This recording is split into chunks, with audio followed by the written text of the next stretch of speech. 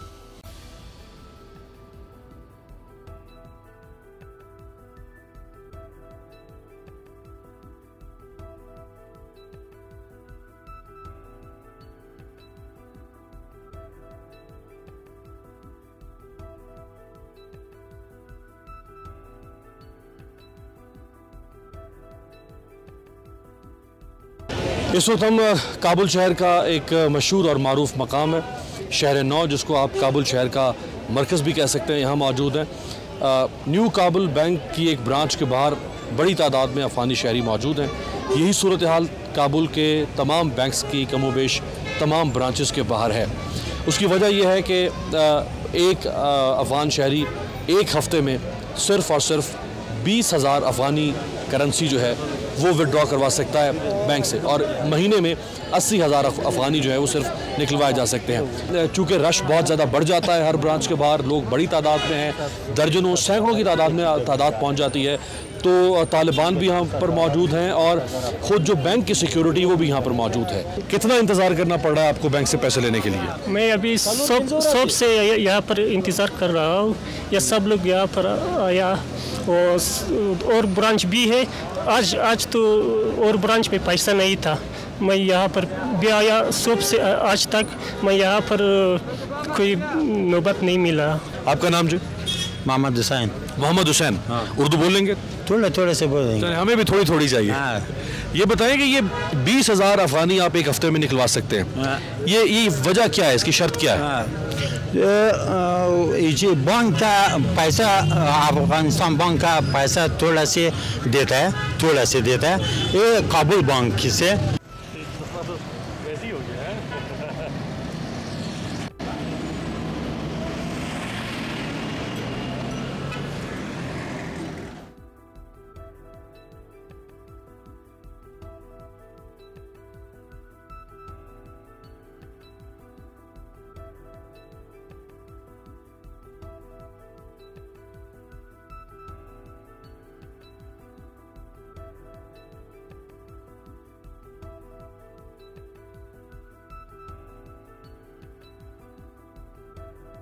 इस वक्त हम मौजूद हैं दरियाए काबुल के साथ, जो काबुल का कदीमी इलाका है।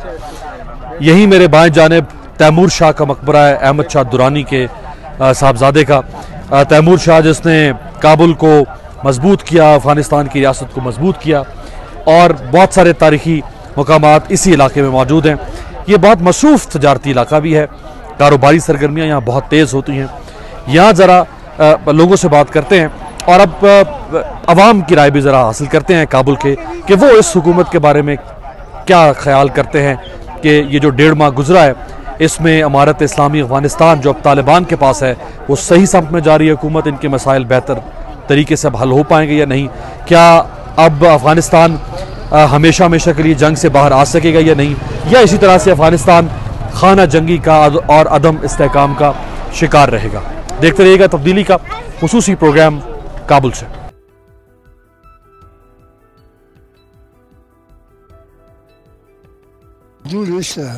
पश्तो पश्तो में फारसी फारसी भी आती है, उर्दू थोड़ा भी आती है, पश्तो भी आती है। हाँ जी, मुश्किल नहीं है। तो चाचा कितनी उम्र है, नाम क्या है? मेरा नाम है 6 से 4 उम्र 16 में है। 63 साल। 63 साल। अच्छा चाचा, ये बताएं कि जो तालिबान की पिछली हुकूमत थी 1996 से 2001 वाली, वो हुकूमत भी आपने देखी होगी, आपको याद होगा, और ये हुकूमत भी आप देख रहे हैं, तो वो हुकूमत ज़्यादा सही थी या ये हुकूमत ज़्यादा सही है? मेगा वो ज़माने के मेगा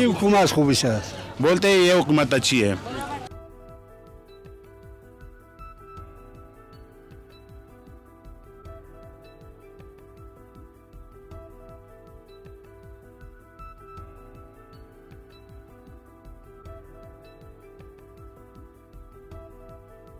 कुछ खवातीन से भी बात करते हैं, चूँकि खवातीन के हवाले से भी दुनिया को बड़ा कंसर्न है अफगानिस्तान में कि खवातीन के साथ कैसा सलूक किया जाएगा। ये बताइएगा मोहतरमा के जब से ये तालिबान की हुकूमत आई है, तो खवातीन के लिए परेशानियां हैं या खवातीन मामूल के मुताबिक ज़िंदगी गुजार रही हैं? नहीं, उनके लिए तो कोई मुश्किलात नहीं है, सिर्फ इतना है जो लोगों का काम नहीं है और मुश्किल नहीं है, कारोबार के मसले हैं। हाँ, कारोबार के मसले। अच्छा, लेकिन ये आपको पता होगा कि दुनिया में जब हुकूमत आई तो दुनिया में बड़ी परेशानी थी कि तालिबान औरतों पर जुल्म करेंगे, इन्हें घर से नहीं निकलने देंगे, इन्हें पढ़ने नहीं देंगे। पहली थी पुरानी हुकूमत की बात कर रहे हैं? जब यार नई नई आई थी ना, नहीं अच्छा, लोग बहुत डरते थे कि कैसे होंगे लड़कियां, ये अच्छे निकलेंगे बुरे निकलेंगे क्या, ऐसे। जब आई ना तो सुलूक अभी तक इसका बुरा सुलूक हमने नहीं देखा। अच्छा हाँ, कैसे हालात है मुल्क के? हालात बहुत ख़राब है, मजदूरी बहुत सख्त हो गया, पहले से बहुत मुश्किल रहा है, आटा बहुत महंगा है। हाँ, तो इससे पहले जो अशरफ गनी की हुकूमत थी या हामिद करजई की हुकूमत थी, अब्दुल्ला की, वो ठीक हुकूमत थी? नहीं, ये करजई का सही हालात था, अशरफ गनी का भी यही सही हालात होता है। क्या नाम है आपका? ज़बीहुल्लाह मेरा नाम है। ज़बीहुल्लाह। तो ज़बीहुल्लाह, आप उर्दू, इंग्लिश, पश्तो, फारसी किस ज़बान में बात करते हैं? फारसी, पश्तो, पशई, पंजाबी जो बोलते हो मैं समझता हूँ। चल अच्छा, ये बताए कि ये 1.5 माह हो गया तालिबान की हुकूमत को। 1.5 महीने हो गए। अवाम खुश हैं या लोग समझते हैं कि नहीं पिछली हुकूमत राजी है, सब खुश है, चोर ये चीजें सब गुम हो गई है, अभी लोग के कारोबार थोड़ा नॉर्मल हो चुका है, पहले से थोड़ा खराब है मगर एक ठीक होता है, मगर इस दौलत से बहुत खुश है लोग। ज़्यादातर पाकिस्तानी मीडिया और इंटरनेशनल मीडिया जो गुज़श्ता 2 माह में अफ़गानिस्तान आया और बिलखुसूस काबुल, उन्होंने यहाँ के सियासी और जंगी हालात को आपके सामने रखा, लेकिन अफ़गानिस्तान का एक सोशल सेक्टर भी है और अफ़गानिस्तान के अवाम का हक़ है कि उनके सोशल सेक्टर पर भी बात की जाए, जिसमें तालीम है, जिसमें हेल्थ है, जिसमें बाकी ह्यूमन डेवलपमेंट के शोबे हैं। तो हम आपको इस प्रोग्राम में जो हम तब्दीली का खुसूसी प्रोग्राम आपके लिए ला रहे हैं काबुल अफ़गानिस्तान से, हम आपको यहाँ के सोशल सेक्टर के बारे में भी बताएंगे। इस वक्त हम मौजूद हैं एक टीचिंग हॉस्पिटल में, जो कि काबुल मेडिकल यूनिवर्सिटी का अली आबाद टीचिंग हॉस्पिटल है। ज़रा इस हॉस्पिटल को भी देखते हैं कि यहाँ पे किस किस्म की सहूलियात हैं हेल्थ केयर के हवाले से और इनके अगले चैलेंजेस क्या हैं, दुनिया इनकी किस तरह मदद कर सकती है।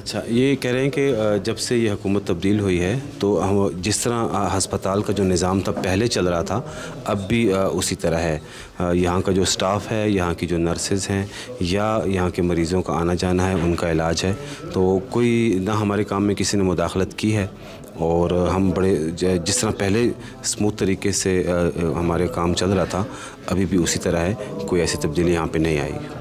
ये बताएं कि जब पहले यहाँ दहशतगर्दी के वाक़यात भी रहे, जंग रही 20 साल, तो बहुत सारे ज़ख्मी आते रहे, हस्पताल भी भरे रहते थे, बल्कि यहाँ काबुल में कुछ ऐसे अस्पताल भी हैं जो मखसूस रखे गए कि वहाँ पे ज़ख्मियों का इलाज किया जाएगा, जो वॉर विक्टिम्स हैं उनका इलाज किया जाएगा।